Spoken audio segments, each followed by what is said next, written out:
Hi, I'm Shasta Brown. I am your guest mentor for Studio NPL, and we're actually going to be talking about how to make a quilt with scraps, from scratch, with no machines.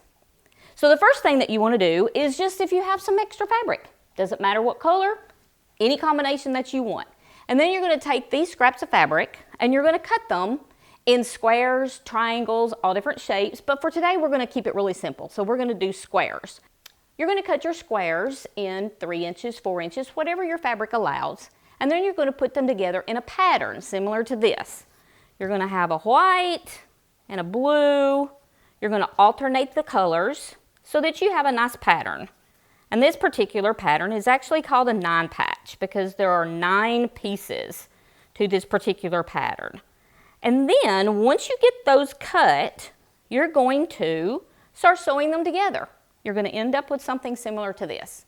Anybody can do it. It's a straight stitch, needle and thread, put the 2 pieces together, sew them, and then open them up and sew the next one. Once you get all of your pieces sewn together, you can start to get a bigger and bigger and bigger quilt, however big you want it to go. And this is what your grandmas and grandmas did. They took scraps from where they've made their shirts and their skirts and the different pants, and they put them together and they've made a patchwork quilt.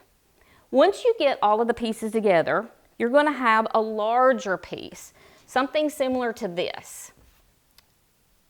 So once you have your entire quilt, however big that you want it to be and whatever pattern you want it to be, then we're going to actually stitch it together. We're going to quilt it. So you have your quilt top, and then you want to have a middle piece, which is called batting. A lot of times it's just cotton, really, really soft, and then you have a backing fabric. Whatever color you want it to be, it doesn't have to be anything that somebody else likes, whatever you like. Then you're going to put them together in a sandwich with the middle piece, the bottom, and then your quilt top. And this is what makes a quilt unique because we're going to stitch all of it together. When your grandmas and your great-grandmothers and even maybe your moms, when they were quilting, they actually would put them on a much larger frame. But if you have something similar to this, you basically make a sandwich, tighten it up so that it's just enough where the fabric moves. You don't want it too tight so that you can't get your needle in it, but you don't want it too loose either. So this works out really good. Most of the time when you're stitching these, you want to have a pattern, but you can also just do straight stitching. To start out, that's probably the easiest thing to do. Initially, you're going to want to have a larger needle than what I'm using, so this one's kind of small. And then you just want to start stitching along the edges. So what we're going to do is we're going to start stitching beside this row and mimic that on all the way around every one of them. So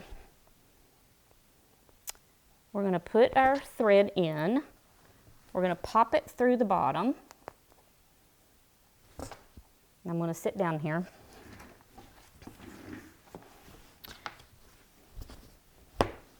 If you have a smaller one, you can actually get the smaller ones like this instead of having a really long one or a really big one. And that might make it easier if you don't want to have anything that's really, really big because it's going to be easier to handle if it's a smaller piece. And I've already stitched some of the pieces in here. So that's what we're going to be duplicating on this one. They will tell you that if you can get 8 stitches to 1 inch, that is a master. I don't get quite that many.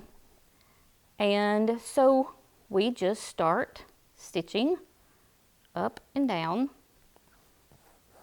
If you have the ability to put a lot of stitches on your needle, that's great too. Usually it's 3 or 4 because you want your stitches to be as close to the same length as possible.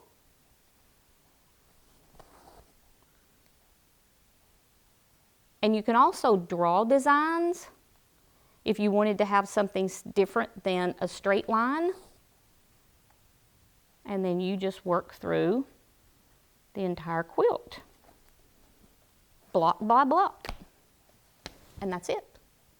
So while all of this was very simple, very concise, you could get a lot more detailed.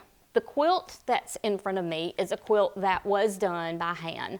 So the pieces that are on top were hand appliqued to the background, and then all of the grid that you see was completely hand quilted, actually in this same frame.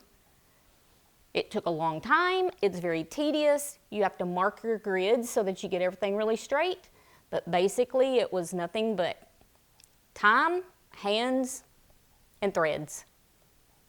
Hope you enjoyed this. Get some fabric and happy quilting.